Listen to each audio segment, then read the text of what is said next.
Um, yeah, so story, characters, and then personal attachment, which is a little section I have because you'll see what it entails. Story. The story of this game is like, it's kind of all over the place.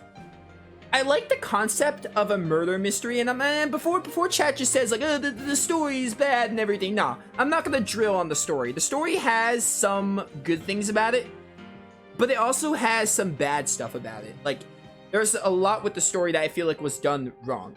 I think the concept of a murder mystery is awesome, honestly. I think the concept of murder mystery is amazing. I really like that concept in an RPG. Not many games do it, at least that I've played. So when Persona 4 promises to be this giant murder mystery, you have to find the killer, I think it's really cool, and I'm really looking forward to it. And, you know, the game it's a Persona game. It has some slow burns, like, going through the game. The game is really about getting introduced to the characters. Another game I play, Ys 9, the story doesn't really get going until like chapter 5 or 6 because you're like learning about the characters. Although Persona 4 works differently because Persona 4 is a very focused game. It has a goal, like you're finding the killer. It's always building up to something, like you're talking about the killer's motives, talking about his methods, talking about who he could be. So Ys 9 is probably a bad example, but the point is, most of the story in the early game is like getting introduced to the characters and learning about them, which is great because I love the characters. I'll talk about them later. But where the story falls flat, I feel, is part of it is the reveal. Because I'm fine with Adachi, like, being the killer. I just think the game could have done a better job at, like, either doing more with Adachi to make it seem more fluid, or just add more people to, like, suspect. Because when you have a murder mystery, you think to yourself, oh, a murder mystery means it's really hard to figure out. Persona 4 doesn't really have anyone to suspect. Like, Namatame comes so late in the game and you think it's him, but Namatame comes so late, so it's just like, oh, this guy that basically came out of nowhere. And the Namatame stuff was neat. I really liked the concept of, like, someone, like Adachi, like, kind of doing the first two, like, the concept of him doing, I don't like the way he killed the two girls, Yamano and Saki. I don't like the way he did that. I'm talking about, like, how he set off the two killings and Namatame was, like, influenced by that. That's an interesting concept. But where Persona 4 falls flat is that they don't make enough characters in the game suspicious enough. And even Adachi himself, like, when it comes time to, like, choose the killer, like, you have no choice but to choose Adachi. It's like a joke. Like, if you get I think if you get it wrong 3 times, you'll get the bad ending. Who on earth is gonna choose a person other than Adachi? It's just like, you see where the problems come in. It's just like, there's not really anyone to suspect. And even then, Adachi is such a lackluster villain. Like, Adachi just killed Saki and Yamano because... I talked about this during the game, so I'm not gonna go too much into it, but he just killed them because they wouldn't, like, have sex with him or get with him. Like, that's just... And because he was bored and wanted something to do. People would argue, like, oh, doing Adachi's social link will, make you feel for him. I doubt it. Like, it could probably make me look at it differently, but there's no way I can justify Adachi's actions. His motives are stupid, no matter what way you look at it. And, I just didn't find Adachi super interesting as a villain. I definitely didn't care about Adachi at all. So, you know, that kind of fell flat. And also, another thing is, like, I feel like... No, it's basically it. I just feel like the game should have done more with the other characters to make them suspicious. That would have made the story flow better. If you had, like, a moment. I remember in Cold Steel 2, I think? In Cold Steel 2, there was a side quest where you had to choose one of the members of Class 7 that was, like, the suspect for something. I can't remember. It's been a while since I played Cold Steel. But, you had to choose someone who was, like, the suspect for something, and you had to use pieces of dialogue to, like, determine who it was. Oh, I remember. It was someone was, like, an imposter, I think. I think Blue Blanc was, like, posing as one of the Class 7 members, so you had to choose who it was. I wish Persona 4 had more stuff like that. Like, more stuff like that. Like, have a couple of suspects that, like, could do something and then piece it together. And yeah, the game has scenes where the characters are talking and brainstorming who the killer can be, but it's all automated. There's nothing that you're doing other than the theme of reaching out to the truth. Like, you're not really doing much to piece together who did what. So my main problem with the story is that I just feel like the killer identity was lackluster because there were just not enough characters to suspect. And then now the good parts of the story, I love the reach out to the truth theme. I think they do really well with the whole fog, you know, the fog kind of acting as a metaphor, the fog acting as a metaphor for being deceived and like not knowing what lies beneath, and then like seeing through the truth and stuff. I love the themes in the game. The themes of the game of like everyone overcoming their shadows and overcoming stuff that they are ashamed of and eventually learning to accept it.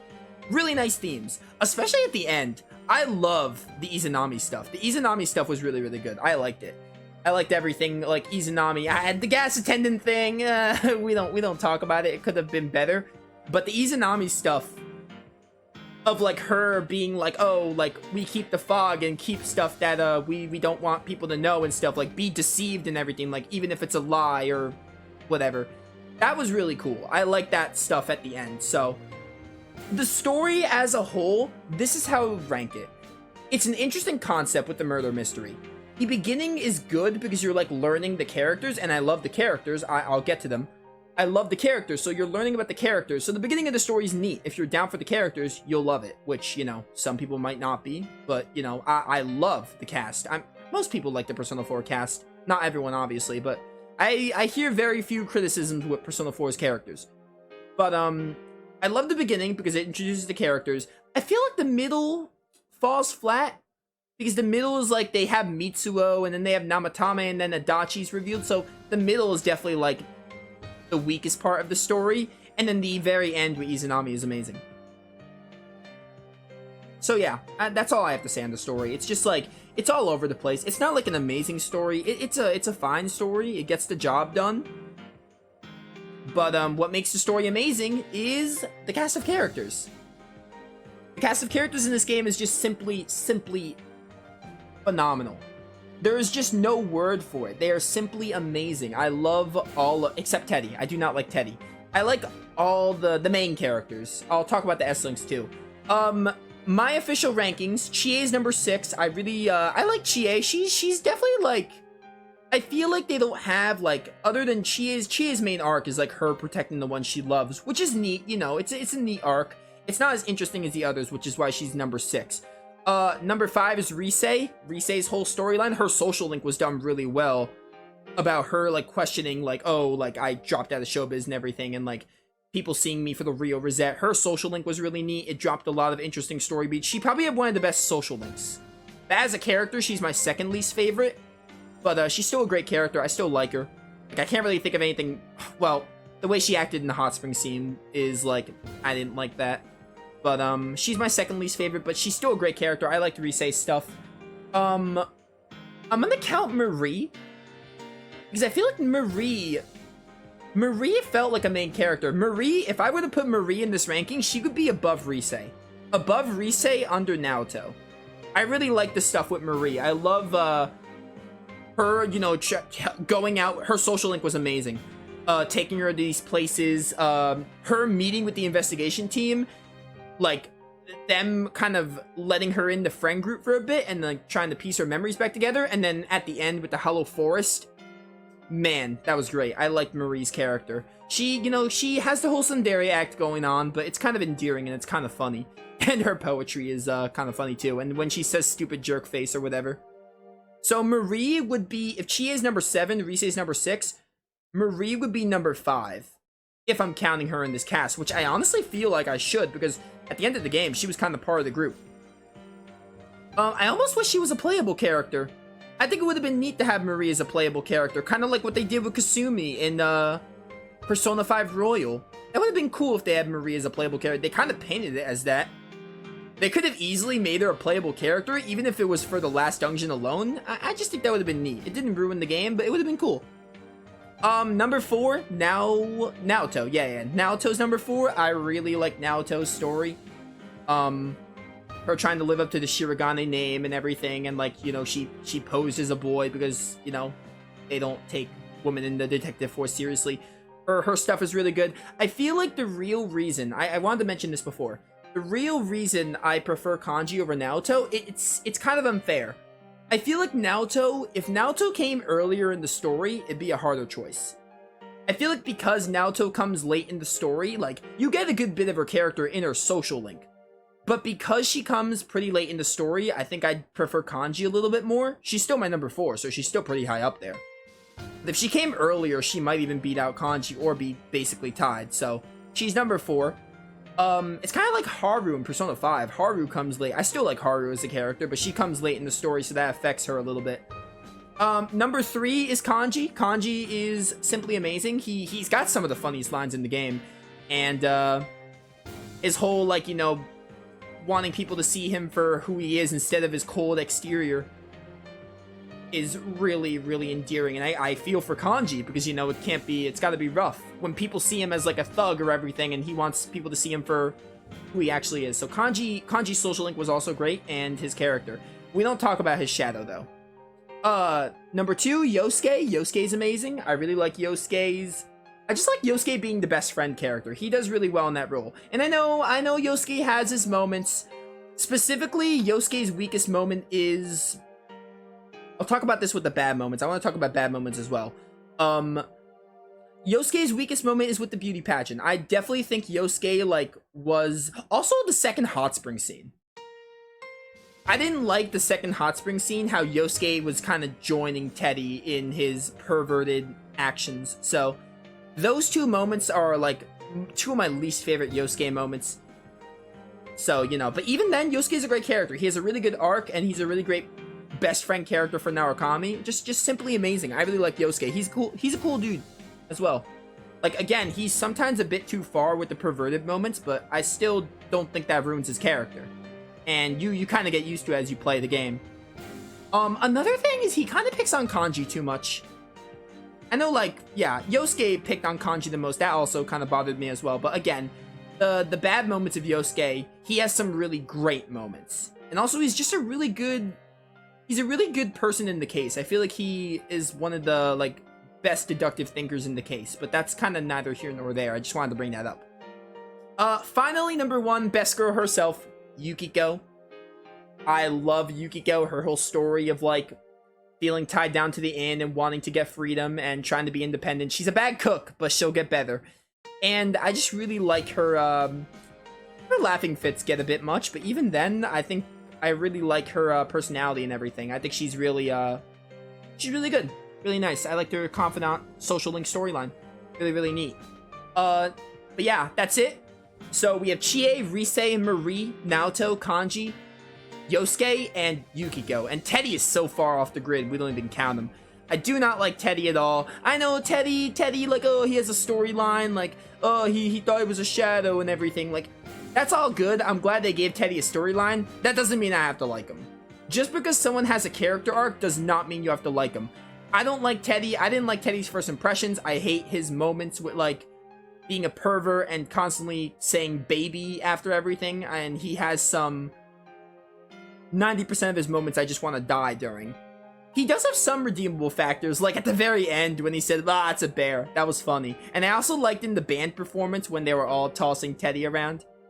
So he had like 2, maybe 3 if I thought about the game. 2 to 3 moments where he was funny, but, you know, the bad outweigh the good. Kind of the opposite of Yosuke. That's kind of funny, right? Yosuke's got so much good with a few bad.